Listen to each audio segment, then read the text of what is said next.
But did I have a reason for why I was doing what I was doing? 100%. If I could go back in time and change how I handled things, I would try harder to help her through the situation that she was going through. And that's what I thought her spiritual journey was doing. When she first came to me and told me that she wanted to do ayahuasca, for those of you who don't know what ayahuasca is, you can look it up for yourself. The research I've done and the friends that told me about it have said it is a legal substance that can cause someone to hallucinate and have you believe something that is not true. Look it up for yourself.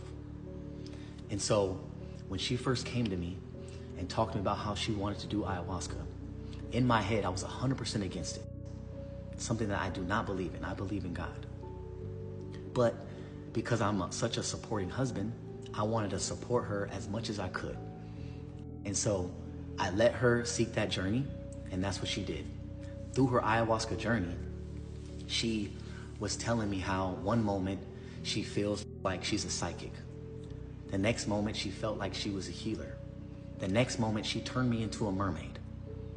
I was being as supportive as I could. She even went as far as telling me that she was the reincarnated Virgin Mary.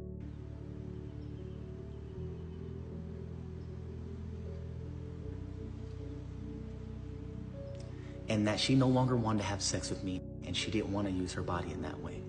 You guys put yourself in my shoes, and if your significant other told you that they were the Virgin Mary and no longer wanted to have sex with you, what would you do?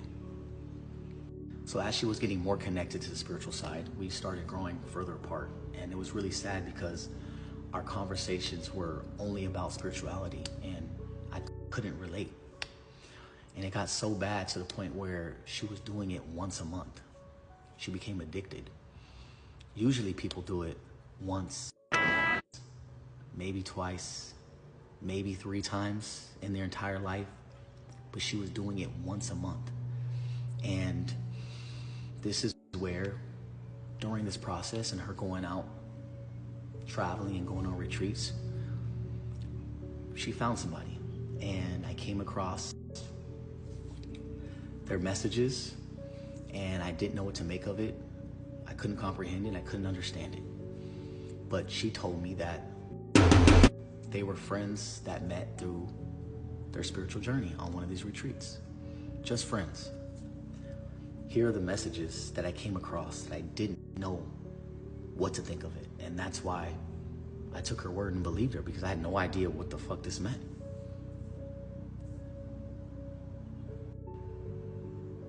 What does that mean? What type of language is that?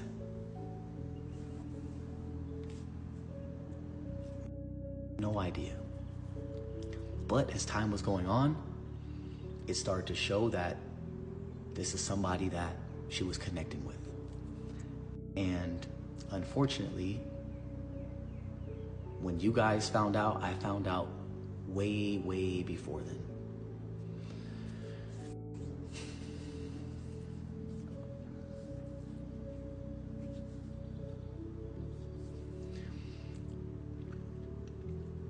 Picture that. And so we get a divorce and we go our separate ways. Her new partner moves in with her, and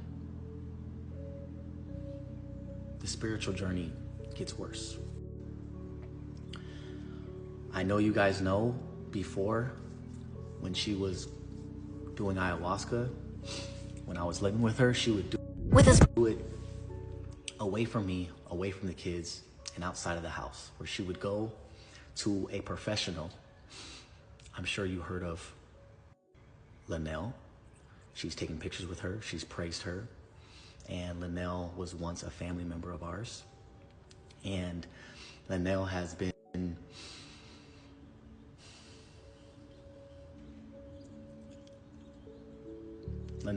a professional in this field and has been studying this field for damn near 15, 20 years.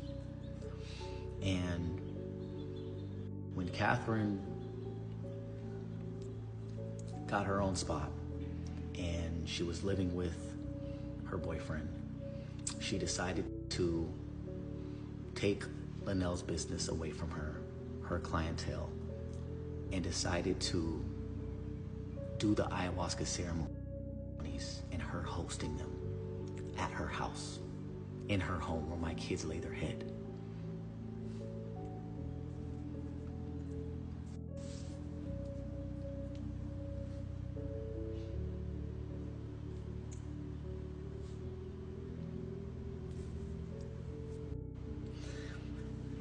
And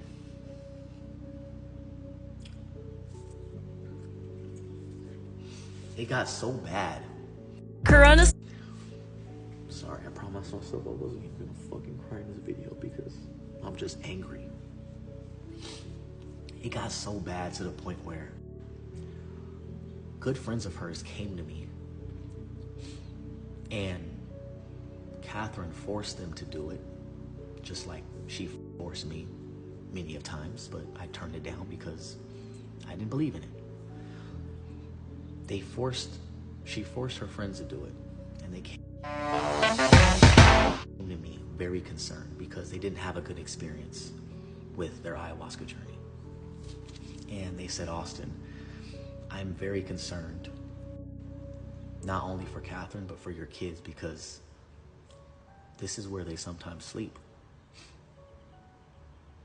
And she has random people that come in and out of her house that she doesn't know, that are all participating in this illegal substance together, that are all hallucinating and having all different types of experiences, that this is not a safe environment.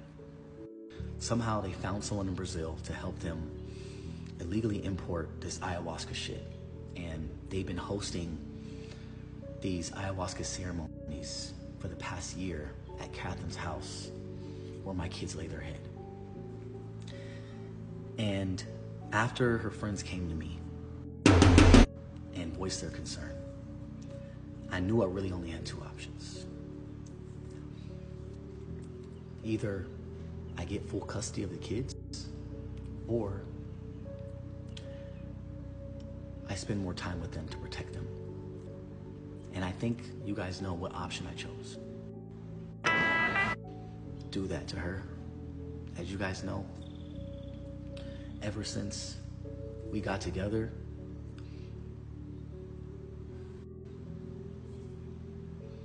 I've showed so much love to that woman. And that's something that I can never do to her, and that I would never do to the kids.